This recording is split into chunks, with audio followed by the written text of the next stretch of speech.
तो अस्सलाम वालेकुम स्टूडेंट्स। आज हमारा एक नया टॉपिक पढ़ना है। तो नया टॉपिक जो है वो इकोसिस्टम एंड इकोलॉजी है। ठीक है। तो ऑनलाइन क्लास में हमने थोड़ा सा इसके बारे में डिस्कस किया था। तो उसमें थोड़ा सा ये नेटवर्किंग प्रॉब्लम की वजह से शायद मुझे लगता है कि किसी किसी को इसमें थोड़ा सा समझ में नहीं आया है। तो चलो हम इस वीडियो में ही डिटेल में पढ़ेंगे। तो फर्स्ट हम पढ़ेंगे इकोसिस्टम क्या है। ठीक है।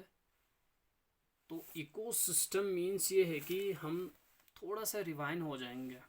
जो पिछले लेक्चर में हमने एक इन्वायरमेंट के बारे में पढ़ा था, तो उसकी तरफ हम जाएंगे। तो उसमें आपको इकोसिस्टम समझ में आएगा। तो क्या है कि जो इकोसिस्टम है, इकोसिस्टम जो है, हम क्या कह सकते हैं कि आप रिवाइन होके ऑर्गेनिज्म को ले लो। ठीक है। या हम कह सकते हैं कोई भी ऑर्गेनिज्म, प्लांट्स, एनिमल, कुछ भी हो। ठीक है। तो उस ऑर्गेनिज्म का क्या बनता है कि पॉपुलेशन बन जाता है। ठीक है। तो बहुत सारे पॉपुलेशन मिलके क्या बनते हैं, कम्युनिटी बनाता है। ठीक है। तो कम्युनिटी, बहुत सारे कम्युनिटी बन के एक क्या बनाते हैं कि एक इकोसिस्टम बनाते हैं। ठीक है। तो इसका मतलब ये है कि कम्युनिटी है जो है different type, different kinds of ecosystem, जो communities join together to make an ecosystem. ठीक है। तो ये हुआ। अब दूसरे हिसाब से हम देखेंगे तो इको मीन्स क्या होता है कि इन्वायरमेंट को कहा जाता है। ठीक है। सिस्टम, कोई भी सिस्टम, कोई उसी इन्वायरमेंट का सिस्टम। तो इन्वायरमेंट में आपने देखा था कि इन्वायरमेंट में हमने क्या देखा था कि living organism and non living, यानी हम कह सकते हैं कि बायोटिक एंड एबायोटिक क्या कर रहा था, biotic and abiotic interact with each other and their physical environment. या हम कह सकते हैं कि living organism interact with living organism interact with physical environment is known as ecosystem. ठीक है। तो इसका जो टर्म्स है, इसको जिसने प्रपोज किया, जिसने इसको नाम दे दिया, ठीक है, द टर्म जो है किसने दिया था, एजी तांसले इन 1935 में इसने। ठीक है। 1935 में क्या किया था, एजी तांसले ने इकोसिस्टम को नाम दे दिया था। ठीक है। एक इकोसिस्टम। ठीक है। तो हम इकोसिस्टम क्या कह सकते हैं कि इकोसिस्टम जो है is define as the system resulting from the interactions of living and non living factors of the environment. ठीक है।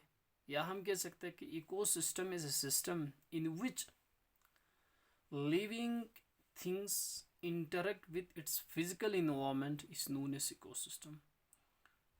तो क्या है कि लिविंग, कुछ भी, कोई भी लिविंग ऑर्गेनिज्म, कोई भी living things non living things के साथ या उसके फिजिकल इन्वायरमेंट के साथ क्या कर रहा है कि इंटरेक्ट कर रहा है, तो उसको हम क्या कहते हैं कि इकोसिस्टम कहते हैं। जब इकोसिस्टम में लिविंग और नॉन लिविंग है, तो ऑब्वियसली क्या है कि इकोसिस्टम क्या है कि एक बायोस्फीयर का एक पार्ट भी है। ठीक है। तो हम कह सकते हैं कि ecosystem is smallest part of biosphere. ठीक है। तो बायोस्फीयर में तो हम कह सकते हैं कि बायो मीन्स क्या होता है कि लिविंग स्फीयर है ना, जहाँ पे लाइफ सर्वाइव हो। ठीक है। लिविंग, जहाँ पे लिविंग ऑर्गेनिज्म रहते हैं। ठीक है। तो इकोसिस्टम में भी तो लिविंग रहते हैं। तो इसका मतलब ये है कि वो भी क्या है, एक पार्ट है किसका, बायोस्फीयर का।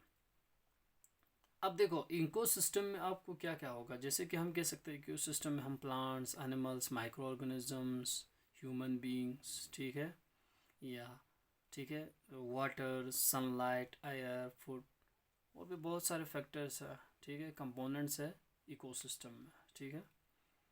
ये हुआ इकोसिस्टम। अब स्ट्रक्चर ऑफ इकोसिस्टम, अब हमें देखना है कि इकोसिस्टम तो हमने पढ़ा कि लिविंग ऑर्गेनिज्म जो है अपने फिजिकल इन्वायरमेंट के साथ क्या है, मिलते जुलते हैं। ठीक है। अपने बेनिफिट्स लाइफ सर्वाइव करने के लिए, तो उसको तो हम इकोसिस्टम कहते हैं। अब स्ट्रक्चर ऑफ इकोसिस्टम क्या है, अब जो स्ट्रक्चर ऑफ इकोसिस्टम जो है वो किसका बना है, बायोटिक एंड एबायोटिक का, यानी कि हम कह सकते हैं कि एबायोटिक और biotic, living and non living का।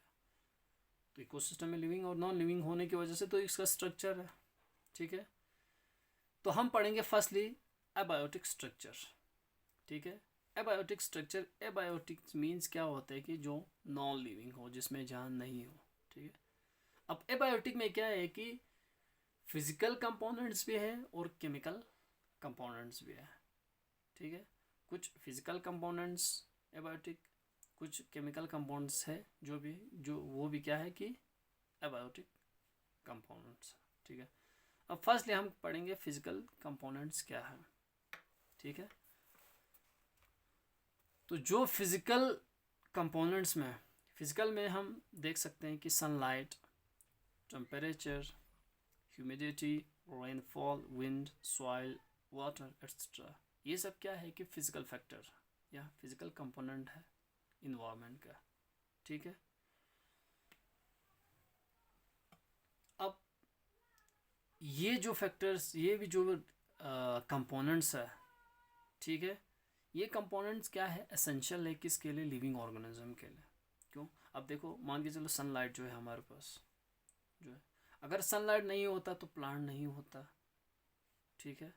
अगर प्लांट नहीं होता तो जो भी हर्बीवोर्स एनिमल्स है, हर्बीवोर्स हैं, ठीक है, वो नहीं होता। अगर हर्बीवोर्स नहीं होता तो हम कह सकते कि कार्निवोर्स नहीं होता, ठीक है, या हम कह सकते हैं ओमिवोर्स नहीं होता, ठीक है। तो ये सनलाइट है सबसे जो है स्ट्रक्चर ऑफ इकोसिस्टम का फर्स्ट स्टेप क्या है कि सनलाइट है, ठीक है। अब टेम्परेचर को ले लो, अगर टेम्परेचर नहीं होता, अगर वेदर नहीं बनता तो क्या लिविंग ऑर्गेनिज्म रहता, नहीं। ह्यूमिडिटी, अगर ह्यूमिडिटी नहीं होता तो लिविंग ऑर्गेनिज्म का लाइफ सस्टेन नहीं होता। रेनफॉल, अगर रेनफॉल नहीं होगा तो फिर भी अफेक्टेबल है कि इन्वायरमेंट में अगर रेनफॉल नहीं होता तो कुछ भी ग्रो नहीं होता, ठीक है। विंड, अगर विंड नहीं होता तो जो विंड है कह सकते हैं हम, एयर भी कह सकते हैं, ठीक है। तो अगर एयर नहीं होता तो हम जिंदा ही नहीं रहता, प्लांट भी नहीं होता, एनिमल्स भी नहीं होते। सॉइल एंड वाटर, ये सब क्या है कि एसेंशियल्स कंपोनेंट्स है किसका, इकोसिस्टम का। अब इसके बाद केमिकल फैक्टर्स या केमिकल कंपोनेंट्स क्या क्या है, ठीक है। अब केमिकल कंपोनेंट्स मेन ऑर्गेनिक, जैसे कि हम कह सकते हैं कि कार्बन है, ठीक है, कार्बन या nitrogen, carbon dioxide, nitrogen, phosphorus, potassiums, hydrogen, oxygen, ये भी तो ज़रूरी है ना। अगर लिविंग ऑर्गेनिज्म को किसी इन्वायरमेंट में रहना है तो इन चीज़ों को भी तो ज़रूरी है। ये नहीं है कि सिर्फ आप पानी पियोगे बैठोगे, ठीक है, ये भी तो न्यूट्रिशन है, ठीक है। या हम कह सकते हैं कि सल्फर है, ठीक है। इसके बाद जो है ऑर्गेनिक चीज़ें कुछ हम कह सकते हैं कि कुछ ऑर्गेनिक सब्सटेंस भी है इन इकोसिस्टम में, लाइक हम कह सकते हैं कि प्रोटीन है, जो है कार्बोहाइड्रेट्स है, लिपिड्स है, फैट्स है, ठीक है।